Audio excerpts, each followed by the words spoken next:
चलो बच्चों, कहानी को थोड़ा सा और आगे एक्सटेंड करते हैं। और मैं आपको एक चीज़ बताऊं पहले तो। देखो बच्चों, जैसे हमने कहा ना, ए और बी के बीच में एक सिंगल बॉन्ड है। ठीक है, तो यदि वीबीटी की आंखों से देखोगे ना, तो वीबीटी की आंखों से आपको ऐसा ही दिखाई देगा कि ए और बी के बीच में सिंगल बॉन्ड है। ऐसा ही आपको ऑब्जर्वेशन मिलेगा। लेकिन अगर वीबीटी की आंखों की बजाय आप इसको एमओटी की आंखों से देखोगे ना, तो यहां आपको ऐसा नहीं दिखाई देगा। यदि आप यहां पर आंख बदल लो अपनी, ये देखो आंख बदल ली, ठीक है, और आंख बदल कर आप एमओटी का चश्मा लगा लो, तो ये आपको ऐसा नहीं दिखाई देगा। ये आपको ऐसा दिखाई देगा कि ए बी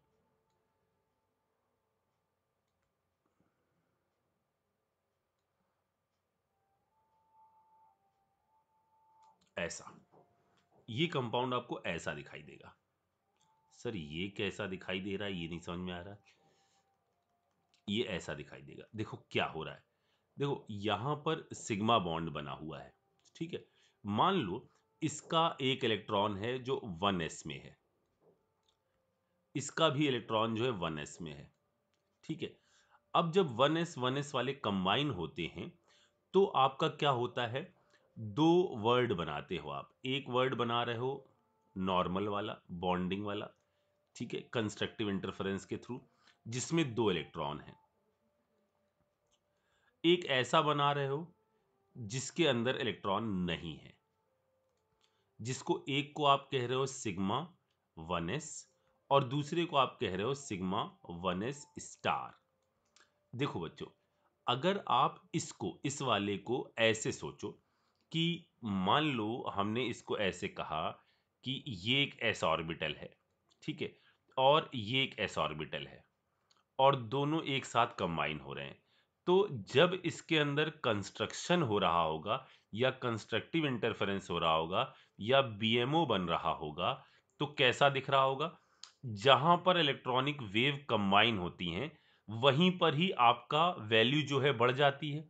दो वेव यदि इंटरफेरेंस कर रही हैं तो जहां पर आपका दोनों का फेज सेम है, वहां पर आपका क्या दिख जाएगा, नेट में आपको ऐसा दिख जाएगा, एम्पलीट्यूड बढ़ जाएगा ये। ठीक है, तो कॉम्बिनेशन कहां हो रहा है, यहां तो हो नहीं रहा है, तो यहां ऐसा ही दिखेगा। यहां देखो ऐसा ही दिखा, यहां पर भी ऐसा ही दिखेगा, ऐसा ही दिखा। बीच में इलेक्ट्रॉनिक डेंसिटी जो है, जो कम हो रही थी, वो बढ़ गई। यानी ये जो है, ये है आपका क्या, ये है आपका बीएमओ। ठीक है, अच्छा, यदि डिस्ट्रक्शन होगा, यदि डिस्ट्रक्शन होगा तो क्या होगा, डिस्ट्रक्शन होगा तो ये ऐसे दिखाई देगा। इधर ये ऐसा, ऐसा, इसमें कोई फर्क नहीं पड़ा, ऐसा और ऐसा।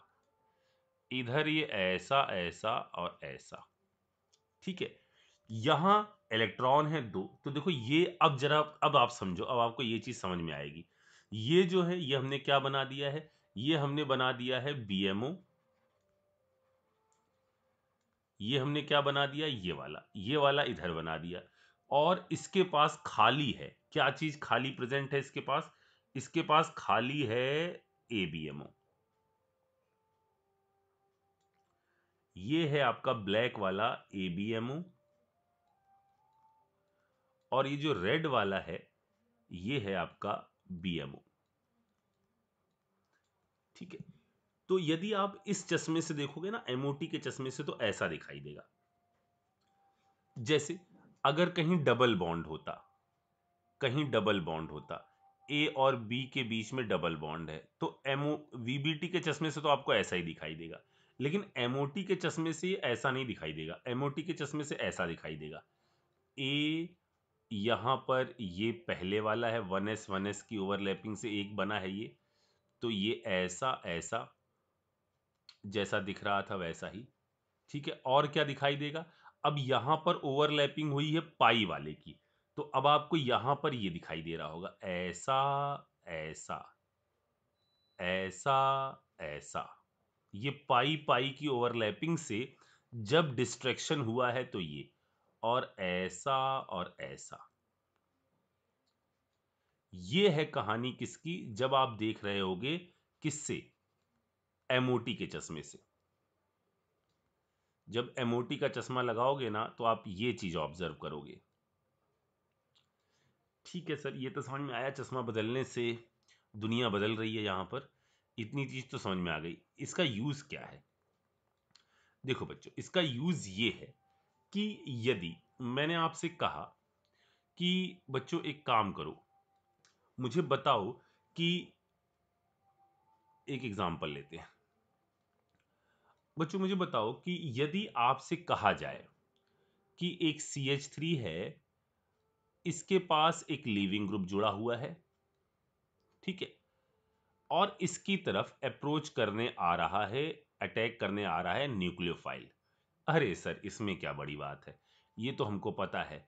ये जाकर इस पर अटैक करता है, यहां क्राउडिंग कम है, लीविंग ग्रुप बाहर उठ जाता है। बिल्कुल सही बात है।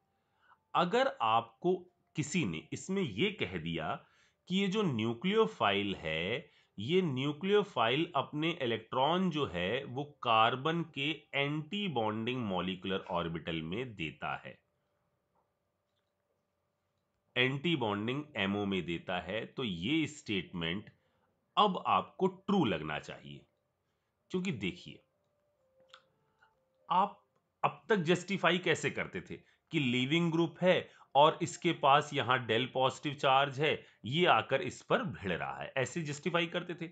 लेकिन इसके पास तो खाली ऑर्बिटल है ही नहीं, ऐसे देखने में समझ ही नहीं आ रहा है। 8 इलेक्ट्रॉन तो इसके पूरे हैं, 8 इलेक्ट्रॉन इसके पूरे हैं, तो ये अपने इलेक्ट्रॉन इसको दे ही क्यों रहा है?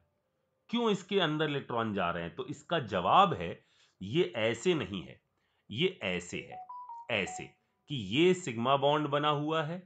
इसका जवाब आपको वीबीटी नहीं दे पाएगी, इसका जवाब आपको एमओटी दे पाएगी, ये ऐसा।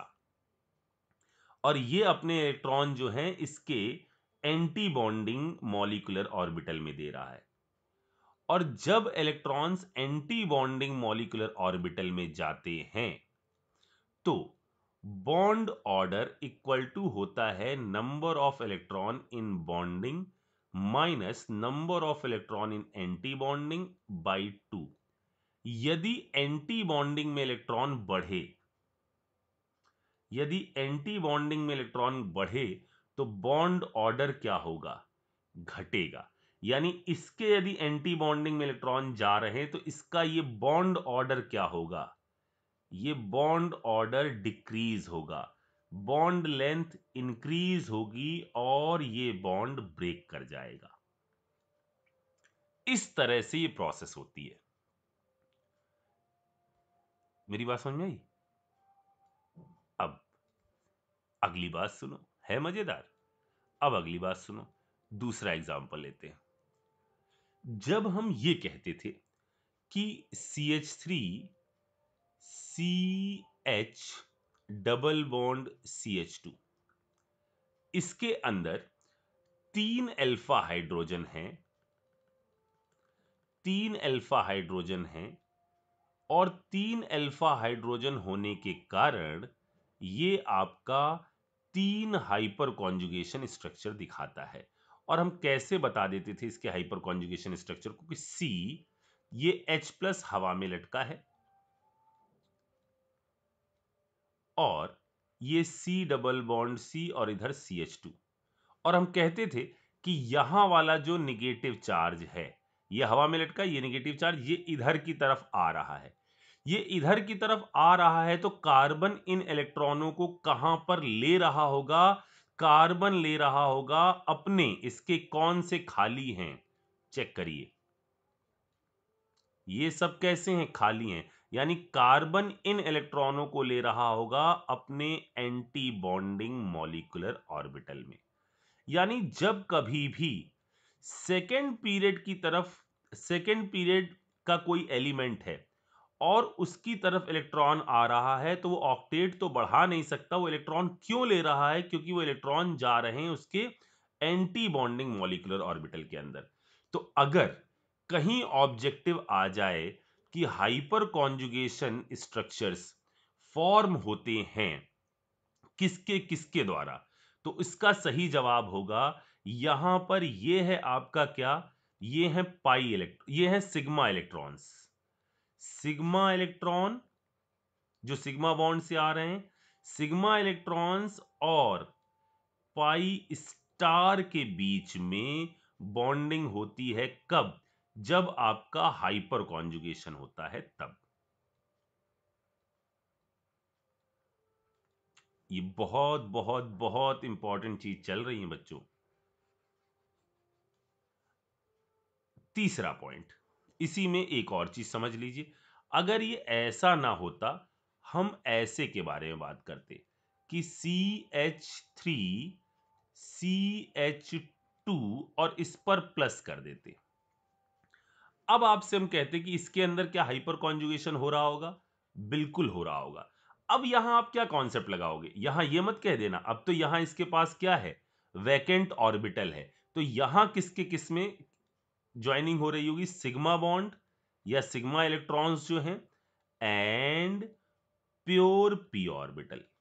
तो इसके बाद याद हो जाता है, बच्चे याद करने लगते नहीं, यहां क्या हुआ है, सिग्मा इसका एच हवा में लटका और इलेक्ट्रॉन इसके पास आए, और इसके पास क्या चीज है, इसके पास है vacant P orbital. Okay, pure P orbital इसके साथ ज्वाइनिंग हो रही है। अच्छा, चश्मा बदल लिया, ये चीज देख ली। अब आगे बढ़ते हैं।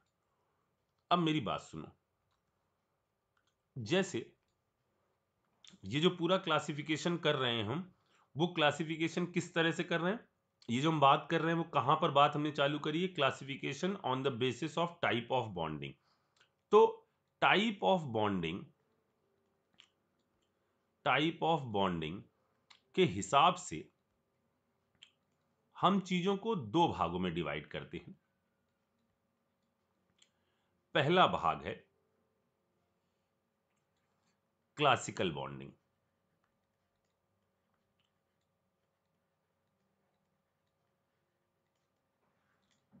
ठीक है, पहला टाइप है क्लासिकल बॉन्डिंग। दूसरा टाइप है नॉन क्लासिकल बॉन्डिंग।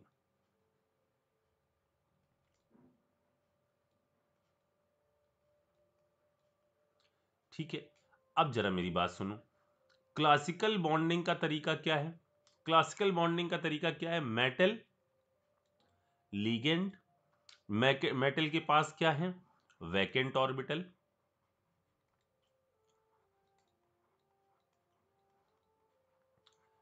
इसके पास क्या है? लिगेंड के पास लोन पेयर।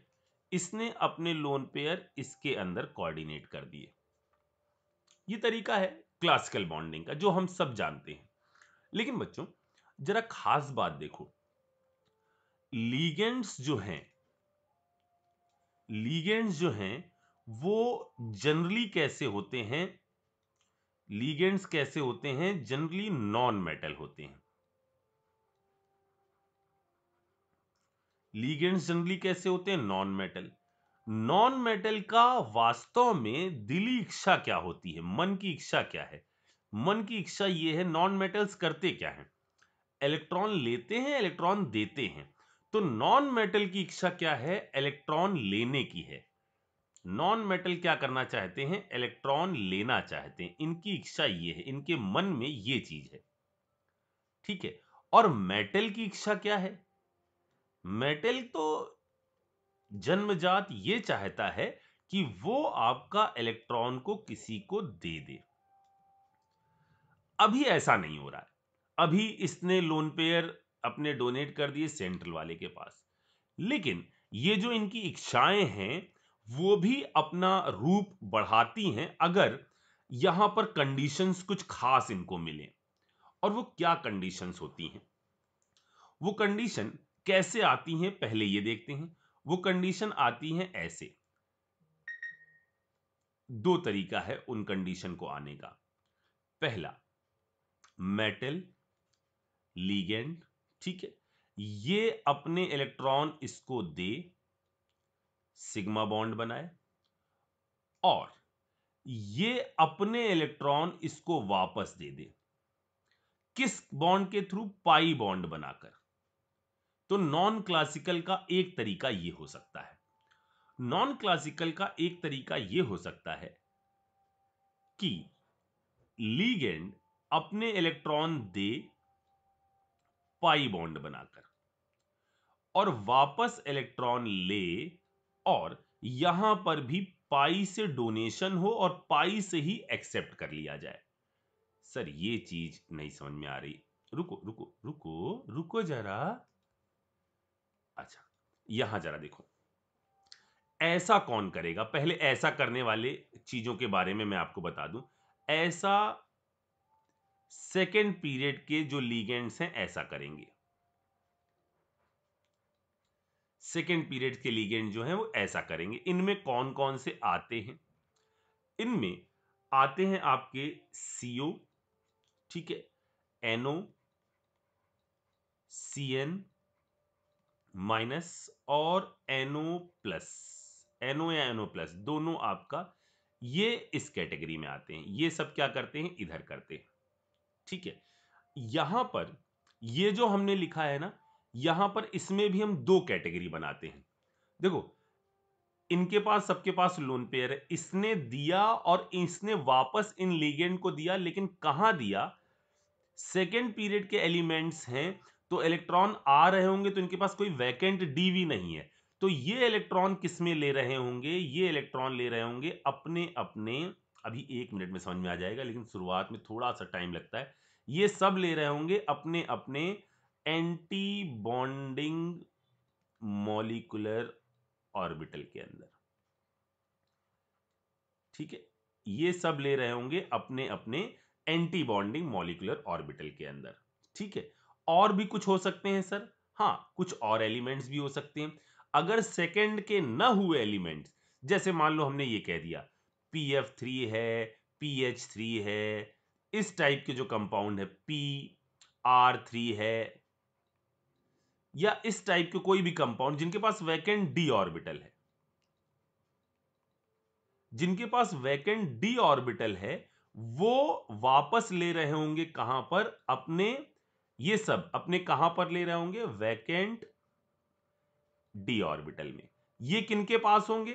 थर्ड के पास, फोर्थ के पास, फिफ्थ के पास, सबके पास क्या होगा? Vacant D orbital.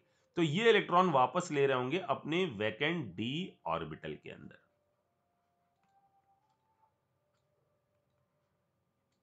ठीक है, ये डोनेट किया गया और वापस भी लिया गया। ये आपका पाई से डोनेशन और पाई से एक्सेप्टेंस जो हो रहा है, वो एल्कीन टाइप के लीगेंड्स के अंदर होता है। ये होता है एल्कीन टाइप लीगेंड के अंदर। और इसका जो इंपॉर्टेंट एग्जाम्पल है वो हम लोग को जो पढ़ना है वो जीजिस सॉल्ट है।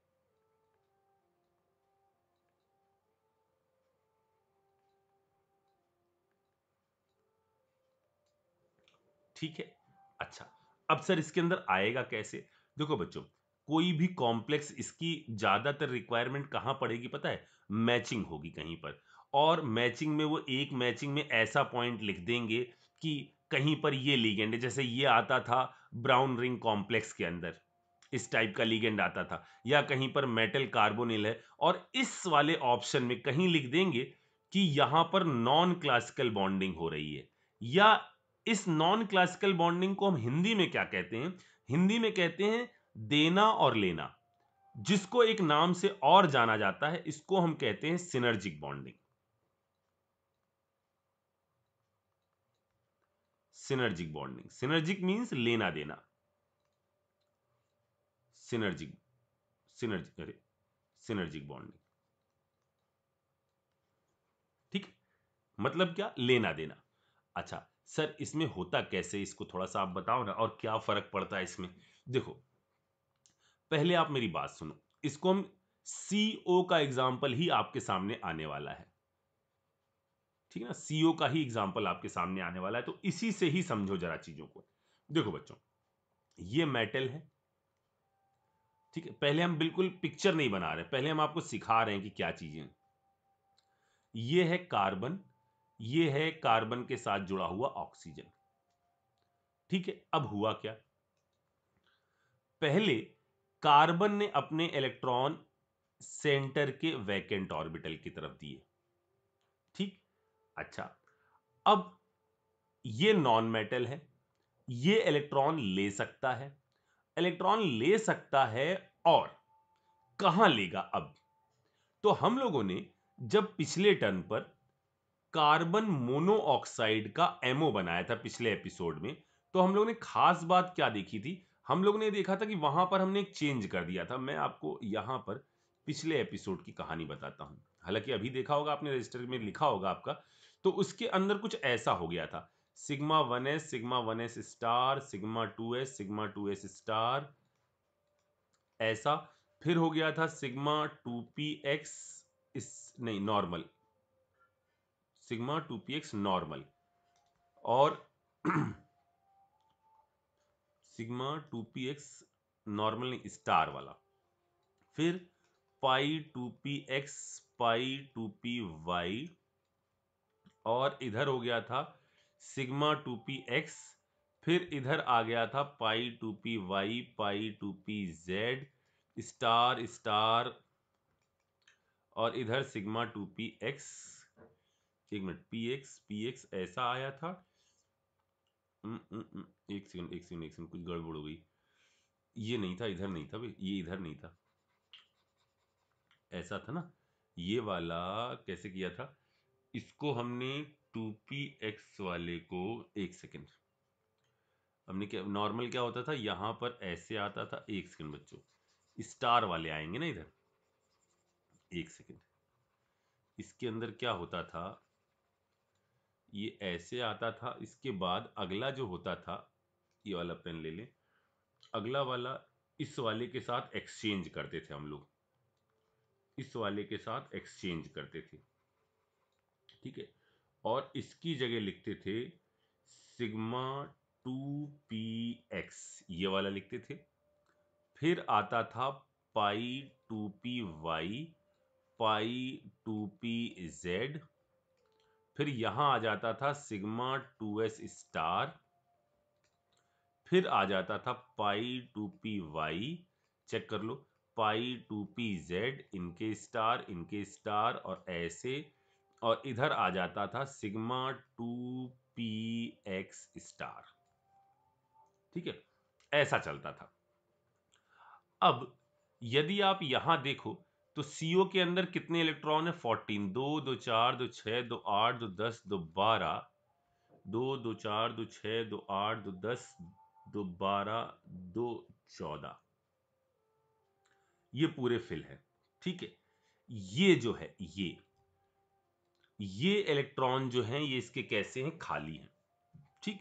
अच्छा, ये इलेक्ट्रॉन इधर, ये जो इलेक्ट्रॉन दिए जा रहे हैं, ये इलेक्ट्रॉन जो ये इसको डोनेट कर रहा है, ये कौन वाले इलेक्ट्रॉन है जो इसको डोनेट कर रहा है, ये वाले इलेक्ट्रॉन है, ये यानी ये कौन से जो हायर वाले में आ रहे हैं, मतलब ये किस क्या कहोगे इसको, इसको कहोगे ल्यूमो या होमो, तो ये है आपका इधर वाला, ये है आपका लोएस्ट अनऑक्यूपाइड मॉलिक्यूलर ऑर्बिटल, ये है क्या, हाईएस्ट ऑक्यूपाइड मॉलिक्यूलर ऑर्बिटल, ठीक है। तो इसने जो इलेक्ट्रॉन दिए, ये जो देना है, सिनर्जिक का मतलब देना और लेना, ये जो इसने दिए वो कौन वाले दिए, इस ये वाले दिए।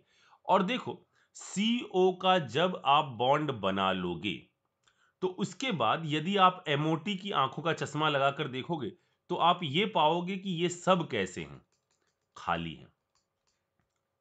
तो ये अपने इलेक्ट्रॉन्स जो है, ये मेटल अपने इलेक्ट्रॉन वापस बैक साइड भेजेगा, किसकी तरफ, CO की तरफ। तो ये दे कहां से रहा है, ये इधर से इधर जो डोनेट किया जा रहा है, वो डोनेट किया जा रहा है कहां से, ये डोनेट किया जा रहा है from highest occupied molecular orbital, और जो ये लिया जा रहा है वो लिया जा रहा है कार्बन मोनोऑक्साइड के कहां पर, lowest unoccupied molecular orbital.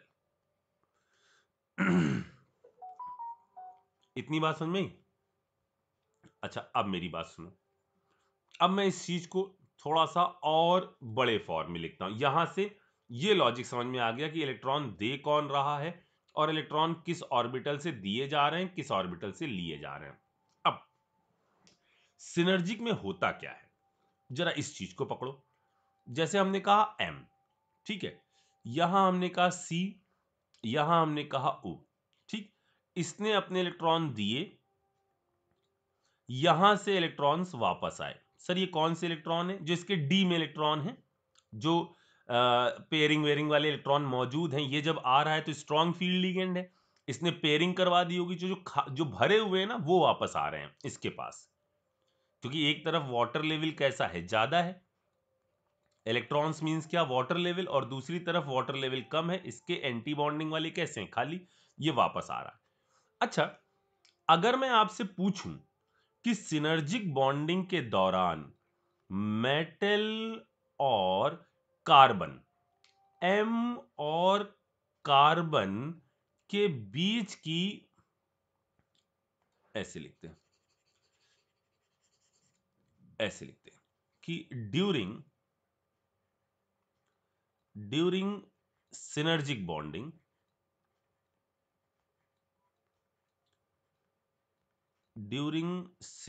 Bonding, अगर मैं आपसे पूछ रहा हूं कि मेटल और कार्बन के बीच की बॉन्ड लेंथ, एम और सी के बीच की बॉन्ड लेंथ पर क्या फर्क पड़ेगा अगर सिनर्जिक बॉन्डिंग होती और सिनर्जिक बॉन्डिंग ना होती। तो सिनर्जिक बॉन्डिंग होने से इसके बीच की बॉन्ड लेंथ, एम और सी के बीच की बॉन्ड लेंथ क्या हो रही है, कम हो रही है।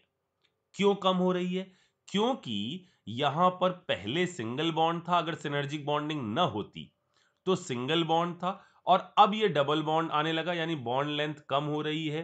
या आप ये भी कह सकते हो, अगर कोई पूछे कि बॉन्ड ऑर्डर क्या हो रहा है, तो बॉन्ड ऑर्डर आपका बढ़ रहा होगा। किसके किसके बीच की बात हुई है, इसके इसके बीच की बात हुई। अब मेरी बात सुनो बच्चों, अब क्वेश्चन पर आते हैं। क्वेश्चन कैसे आएंगे? यहां पर ये जो है, जो ट्रिपल बॉन्ड ओ बना है, अब मेरी बात सुनना, मुझे बताओ कि जितना ये सिनर्जिक बॉन्डिंग अच्छी होगी, जितनी ये सिनर्जिक बॉन्डिंग अच्छी होगी, उतना कार्बन और ऑक्सीजन की बॉन्ड ऑर्डर क्या होगा? कार्बन 5 बॉन्ड नहीं बनाएगा। ये इधर से इलेक्ट्रॉन आएंगे भी, अगर इधर से आ भी रहे हैं तो क्या होगा, इलेक्ट्रॉन जाएंगे इसके एंटी बॉन्डिंग में। इसके एंटी बॉन्डिंग में जाएंगे तो बॉन्ड ऑर्डर क्या होगा, कम होगा।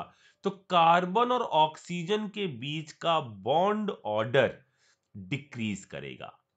तो जितनी ज्यादा ये सिनर्जिक बॉन्डिंग होगी, उतना इसके बीच का बॉन्ड ऑर्डर डिक्रीज करेगा और बॉन्ड लेंथ इंक्रीज करेगी। अगर आपको ये वाला पॉइंट समझ में आ गया, मैं फिर से बोलता हूं, चिंता मत करो, तो सिनर्जिक इफेक्ट का सवाल आराम से हो जाएगा।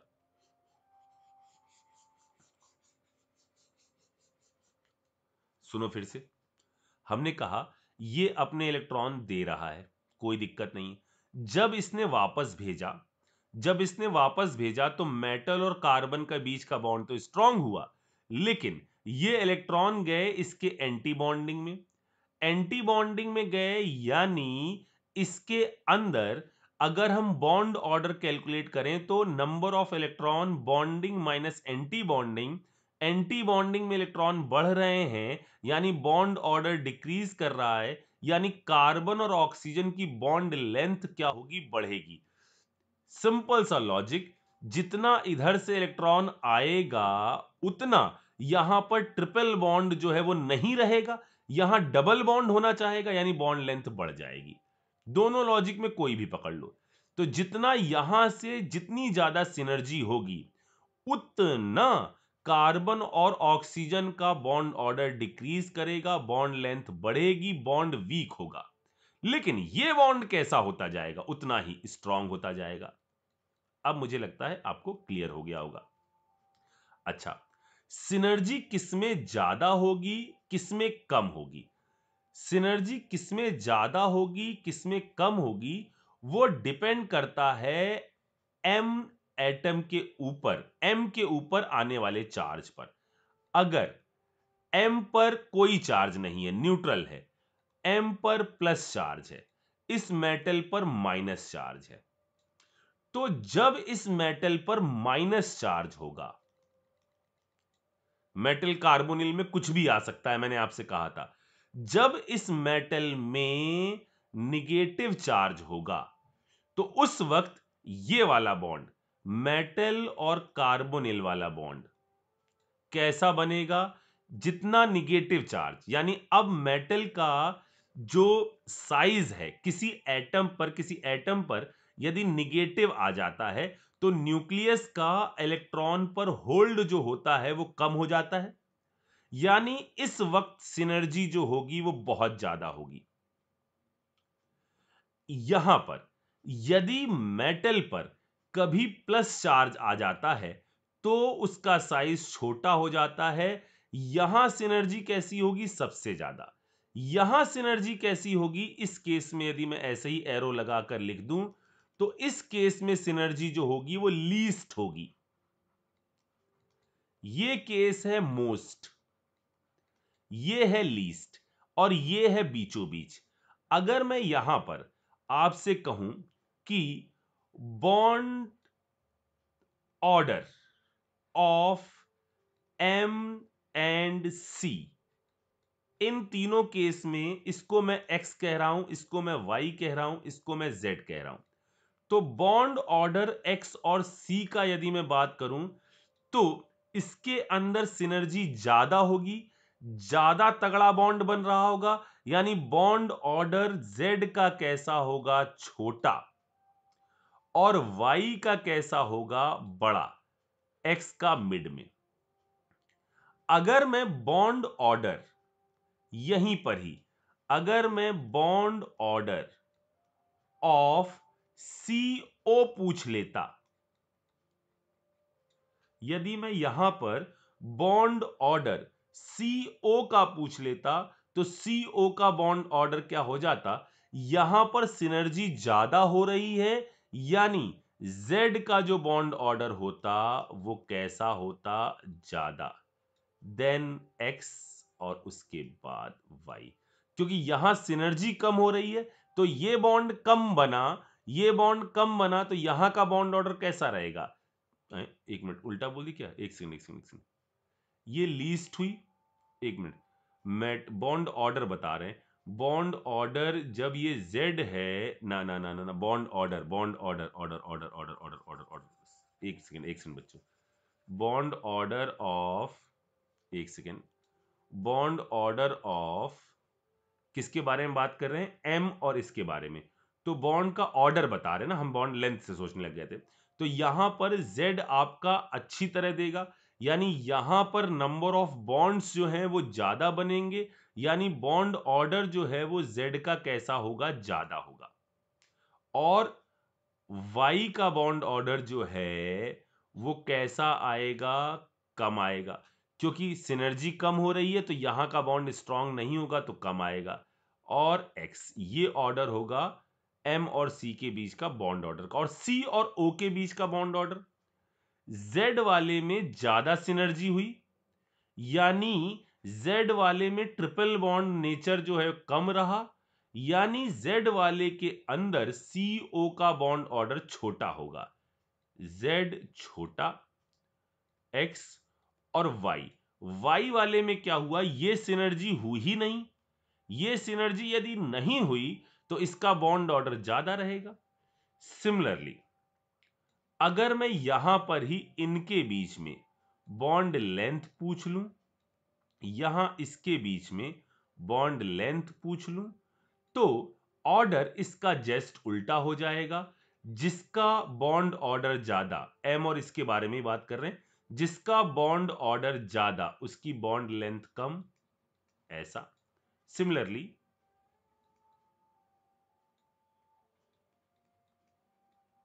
ऐसा।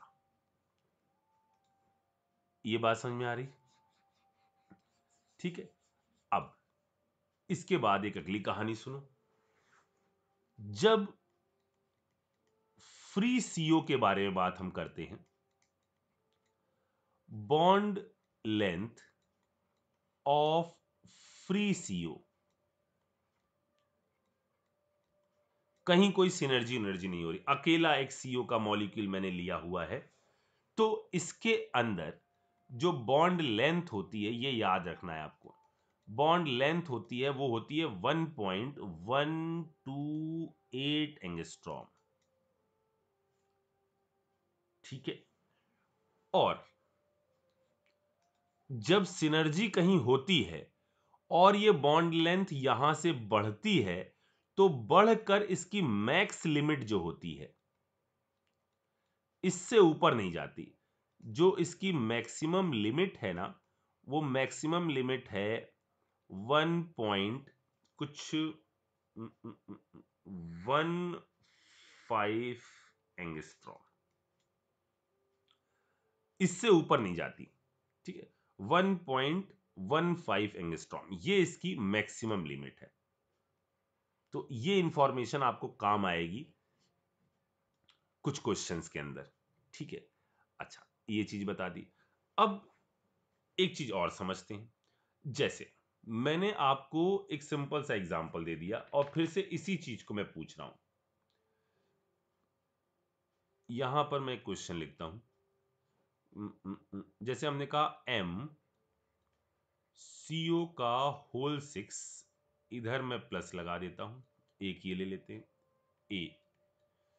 दूसरा मैं ले लेता हूं वी सीओ का होल 6।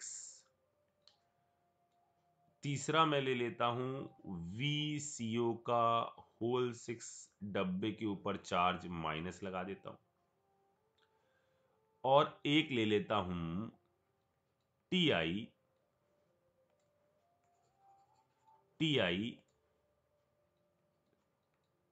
सीओ का होल 6, डब्बे के ऊपर मैं -2 लगा देता हूं। ठीक है। अब मुझे आप एक चीज बताओ। पहला पार्ट है highest N C, N C नहीं एम, एन क्यों एम, मेटल। और ये एक मिनट, यहां मैंने एम कुछ लिख लूं, एम एन लिख लो ना, वरना आप कंफ्यूज होगे कि मैं इसके बारे में पूछ रहा हूं। एक सेकेंड, इधर मैं ये लिख लेता हूं एम एन। अब पहला क्वेश्चन है highest central metal atom M and C के बीच की बॉन्ड का जो ऑर्डर है वो क्या होगा, हाईएस्ट किसके अंदर है। ठीक है। दूसरा lowest C O bond order.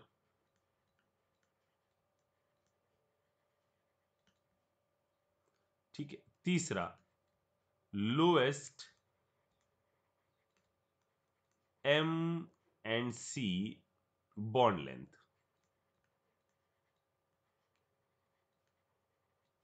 ठीक है। अब मेरी बात सुनो, पहले इसके अंदर आपको कभी ये नहीं सोचना है कि सर यहां टी आई है, यहां ये वी है, यहां एम एन है ना। आपको इनसे कोई मतलब नहीं है। आपको तो बस ये मतलब है कि कौन सी मेटल जो है उस मेटल पर कितना चार्ज है। यहां पर ये मेटल जो है, ये वाली मेटल, ये मेटल के ऊपर -2 चार्ज है। तो आप बाकी चीजों को नहीं देखोगे, सर इसके अंदर एटॉमिक नंबर ज्यादा, नहीं, ये सब नहीं। जिसके अंदर भी मेटल के, क्योंकि सबके अंदर साइज वाइज में कुछ खास फर्क नहीं पड़ रहा, सब एक ही पीरियड के एलिमेंट है, कोई फर्क नहीं पड़ता है। ठीक है ना। तो आपको इसको नहीं देखना है, आपको तो सिर्फ मेटल की इलेक्ट्रॉन डोनेटिंग टेंडेंसी देखनी है। इनके पास इलेक्ट्रॉन कम ज्यादा, उसका असर इनके लेने पर है, देने पर तो इसके ऊपर चार्ज कितना है वही डिसाइड करेगा। तो अलग अलग मेटल के केस में भी कोई कंफ्यूजन नहीं होना चाहिए। जिस भी मेटल के अंदर आपका निगेटिव चार्ज ज्यादा अमाउंट में है, जिसके अंदर निगेटिव चार्ज लार्ज अमाउंट में है, वो आपका बैक डोनेशन, बहुत तगड़ा करेगा, मतलब सिनर्जिक बॉन्डिंग जो है वो आपका अच्छा करेगा। सिनर्जिक बॉन्डिंग अच्छी ज्यादा, मतलब मेटल और कार्बन के बीच का जो बॉन्ड होगा वो आपका स्ट्रॉन्ग बनेगा, और कार्बन और ऑक्सीजन का बॉन्ड जो है वो वीक होगा।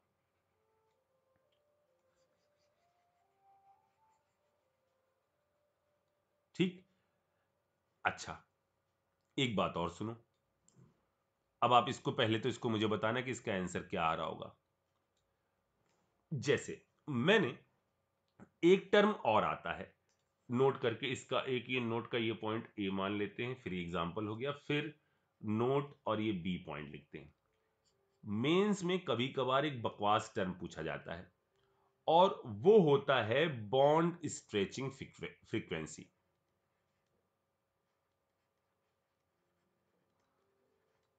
बॉन्ड स्ट्रेचिंग फ्रीक्वेंसी, इसका मतलब क्या है कि सीओ के बॉन्ड को स्ट्रेच करने के लिए कितने फ्रीक्वेंसी की लाइट की रिक्वायरमेंट होगी, उसी को हम बोलते हैं बॉन्ड स्ट्रेचिंग फ्रीक्वेंसी।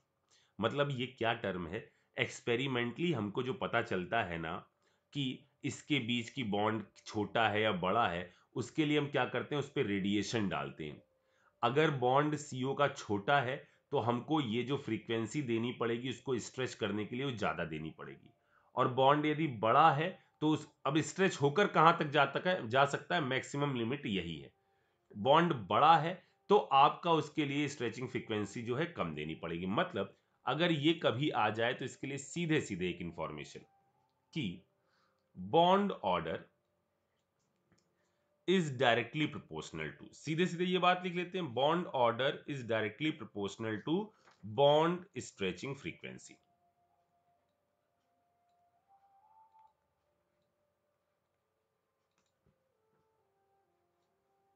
ठीक। तो ये मेंस में यदा कदा ये टर्म भी वो चिल्ला देते हैं कि भाई बॉन्ड स्ट्रेचिंग फ्रीक्वेंसी बताओ, बॉन्ड स्ट्रेचिंग फ्रीक्वेंसी बताओ। अच्छा, अब एक चीज और समझो। अगर मान लो मैंने आपके सामने ऐसा एक एग्जांपल लिख दिया,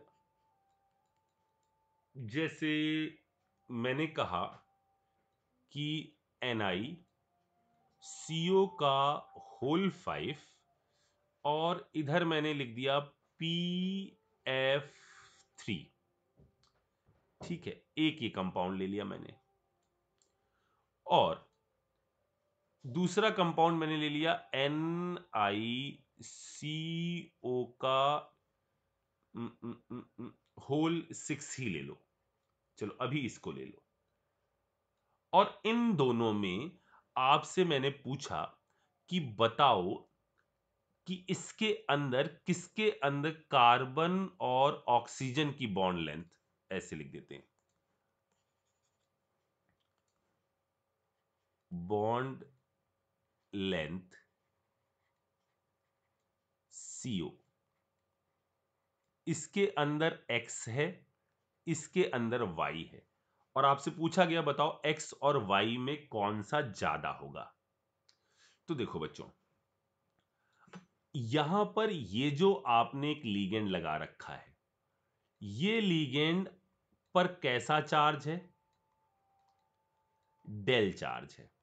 ये एफ इसको क्या कर रहे हैं, तीन चीजें आ सकती हैं, देखो ऐसे कंपेयर कराने में तीन चीजें आ सकती हैं। या तो ऐसा कोई एलिमेंट आ सकता है जिस पर डेल चार्ज हो, या कोई ऐसा एलिमेंट आ सकता है जिसके पास डेल चार्ज ना हो, यानी जो बढ़ा रहा हो। ऐसे में आपको दो जगहों से कंपेयर करवाया जाएगा, ठीक है ना। या बस ठीक है, यही दो, एक जिसके ऊपर डेल चार्ज आ रहा हो, डेल पॉजिटिव चार्ज आ रहा हो, और एक पर डेल पॉजिटिव चार्ज नहीं आ रहा, बल्कि ये क्या कर रहा है, इसके अंदर प्लस आई इफेक्ट से इलेक्ट्रॉन को इसकी तरफ भेज रहा है। ये दो केस आ सकते हैं, ठीक है। तो अब होगा क्या, यदि किसी के पास डेल पॉजिटिव चार्ज आ गया तो निकिल अपने इलेक्ट्रॉन अच्छी तरह से इसको डोनेट करेगा जिसके अंदर डेल पॉजिटिव चार्ज आ जाएगा। यानी इसके और CO के बीच में होने वाली सिनर्जी इसके आने के कारण क्या हो जाएगी? कम हो जाएगी। अगर इसकी सिनर्जी M और CO5 की सिनर्जी यदि कम हो गई, इसकी यदि सिनर्जी कम हो गई, तो इसका मतलब इधर वाला बॉन्ड जो निकिल और C वाला बॉन्ड है, अगर इसके अंदर सिनर्जी कम हो गई, ये कम हो गई क्योंकि इसने इलेक्ट्रॉन इसको दे दिए। यदि इसके अंदर सिनर्जी कम हो गई तो इसका बॉन्ड जो है वो 3 बॉन्ड का कैरेक्टर अच्छा रहेगा, यानी इसकी बॉन्ड लेंथ जो होगी वो छोटी हो जाएगी इस वाले की तुलना में। इधर से ये कम हुआ, इसमें ये ज्यादा हुआ, जिसमें ये ज्यादा हुआ उसके अंदर ये बॉन्ड कैसा हो गया? बड़ा हो गया। जिसके अंदर ये कम हुआ उसके अंदर ये बॉन्ड कैसा हो गया? छोटा हो गया। ठीक है। अच्छा, अगला देख लो।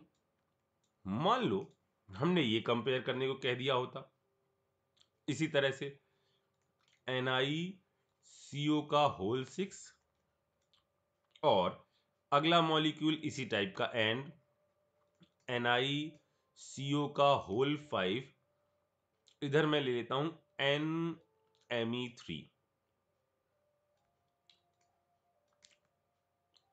अब चेक करो जरा सा, इनमें मुझे बताओ, अगर मैं इसको X कह रहा हूं, इसको Y कह रहा हूं, तो आपका जवाब क्या आ रहा है? अगर आपका जवाब ये आ रहा है कि बॉन्ड लेंथ का ऑर्डर ये है, तो आप बिल्कुल सही हो। सोचिए जरा इसको, अगर ये आ रहा है तो आप बिल्कुल सही हो। यानी यहां क्या हो रहा है? ये इसके साथ खूब सारी सिनर्जी करने लग जाएगा, क्योंकि इसको तो ये दे ही नहीं पाएगा।